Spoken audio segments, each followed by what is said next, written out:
What's going on, everyone? And I'm here with a prediction video. As you know, this Saturday, the National Wrestling Alliance presents Into the Fire. Holy hot damn. And yeah, I do want to talk about this right now, and that is NWA Power. Man, do I love what they're doing here. I feel like I just went back in time to the days of Mid-Atlantic Wrestling, the studio stuff, with Tony Schiavone and guys like Ric Flair, the Four Horsemen, Dusty Rhodes, and all those are great icons and legends of the squared circle. My God. And bring it back here, I felt like, wow. I felt like, yeah, it's just great. It's like an old school feel, but with the new school characters and faces. So yeah, I'm really liking what they're doing here, and I'm really liking what they're doing to build up to this pay-per-view. All right, so I'm gonna break it down and give my thoughts on the match, and of course we'll go from there. All right. But anyway, I'm going to kick things off. This match that was announced, I believe, about 2 weeks ago. That is the question mark taking on Trevor Murdoch, or as I like to say, it's pretty much how I feel like this match is going to go. It's pretty much just a extended squash match, because I feel like, let's see, the question mark. I feel like it's a kind of like a bland name, but I love the character. He's over as hell. It's like he's entertaining. The karate kind of thing. It's really fun. But yeah, real fun, real good stuff. Let's see, you got Trevor Murdoch, a guy who I haven't seen in like ages, and a guy that I think the last time we saw him on television, or in a big major American television promotion, which was Impact Wrestling. Remember Jethro Holiday? Remember that gimmick? God. It's like so long ago. But anyway, yeah, my pick is going to be the question mark. Come on.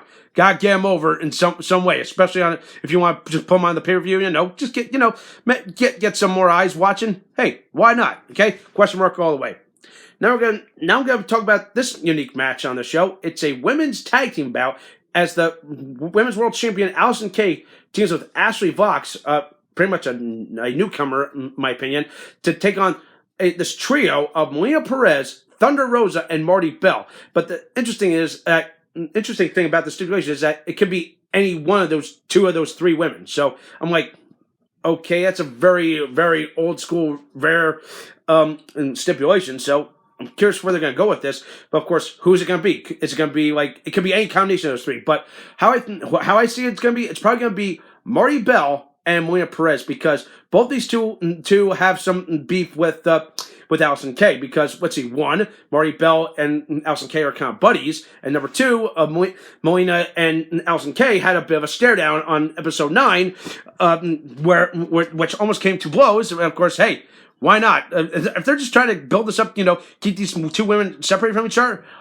hey, we'll see what happens at the event. So also, even though it's just a tag team match, but I feel like the bad guys are going to win, because hey, we're going to build up a credible threat to Allison Kay, have the bad guys win, and then of course one out of those three, have one of them challenge for the belt later down the line. But of course, as a side prediction, I feel like that person is gonna be Marty Bell, because they really haven't pulled the trigger on her career. It's like I'm familiar familiar with her on the independent circuit. I actually seen her in action myself. Not to mention she was in the Mae Young Classic, and of course she got eliminated. So.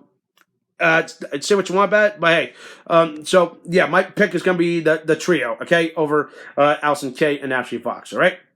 Now we go from that to some of our big championship matches, okay? One of them is a triple threat match for the national championship as Colt Cabana defends against Ricky Starks and Aaron Stevens. Yeah, former Damian Sandow. So, wow. What's there not to like about this match? I like it. I can't hate all three of these characters, because I love them. Because Colt Cabana's Colt Cabana. He's fun and entertaining. He always goes out there and puts on a good match. You got Ricky Starks, this young big blue chipper, which I'm not gonna lie, I see superstar tattooed on his head.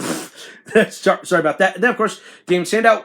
Always fun and entertaining. And of course, him being like, let's see, I've had a terrible run of luck. And of course, he's the Hollywood man. So yeah, I can see why they're doing there. But of course, if I had to pick someone who's going to win, I feel like Colt Cabana's probably going to retain. But however, I also see possibly Aaron Stevens possibly winning this by some stroke of good luck. Because yeah, you think about this, okay? If he beat Ricky Starks by some crazy luck, what are the chances of him winning the national championship? So yeah, that's how see what's going to happen. So well, of course, it could go either way, but my pick is it's probably going to be Aaron Stevens. Okay, so yeah, all right. Now we go from that to the NWA Tag Team Championship, a rematch from television as the champions, the Rock and Roll Express, defend against the wild card of Tom Latimer, the former Bram from Impact Wrestling, and Royce Isaacs. So, holy hot damn. My God, can you say Rock and Roll is still on top? Holy shit. These guys are Hall of Famers, and I'm surprised that they're still wrestling at their age. I'm like, this just speaks volumes. I'm like, the fact that Ricky Morton can pull off moves that, holy crap, that even the young guys can do. Wow. I'm just baffled and blown away by it.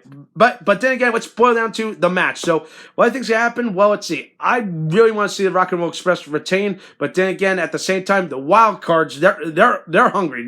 They want revenge. They want to get their belts back. So I feel like they're probably gonna win the belts back. I hate to say that, but who knows? It could go either way. All right. So that's that for the for the NWA Tag Team Championship. Now, then of course this match, even though it's a nothing match, Eli Drake versus Mr. Anderson. I feel it's just another match thrown there, just for more star power. My pick is going to be Eli Drake because hey, he's been kind of like the it man. They've been building him up as like another big man in the National Wrestling Alliance because he signed earlier this year. Like I love what they've been doing with him. So yeah, my pick is going to be Eli Drake. Then of course we have the National Wrestling Alliance World Championship, a 2 out of 3 falls match.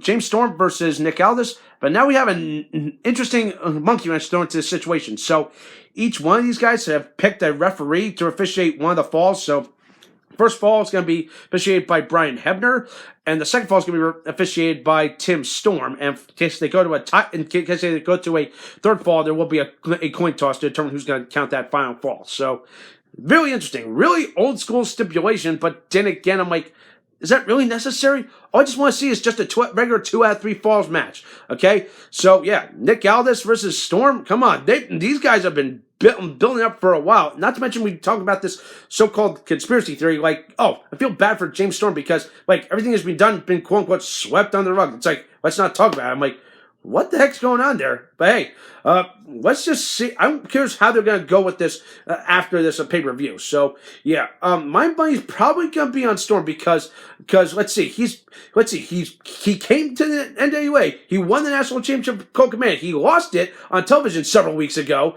and then of course now he just wants to be a champion again. So holy crap! And I think the last time like Stormers ever come this close to the NWA championship was back in the early days of Impact Wrestling. Yeah, remember that when he challenged Jeff Jarrett at I forget which weekly pay-per-view event it was, but yeah, that's how long ago it was. So for God's sakes, folks, finally pull the trigger on me. Maybe put the belt on Storm. I don't know. Who knows? But of course, then again, I'm loving Nick Aldis. It's like you love him, but hate him at the same time. He's got that mysterious woman Camille with him. So yeah, a lot of factors could go into this event. Okay, so yeah, so it could go either way. All right. So yeah, those are my predictions. I'm curious how they're gonna follow up after this pay-per-view and into the new year. Hopefully some more like TV time, some more talent. Who knows? All right, the future is all up in the air. All right, so that does it for tonight. I want to hear your predictions. Thumbs up this video, subscribe my channel, and stay tuned for some more awesome, exciting videos.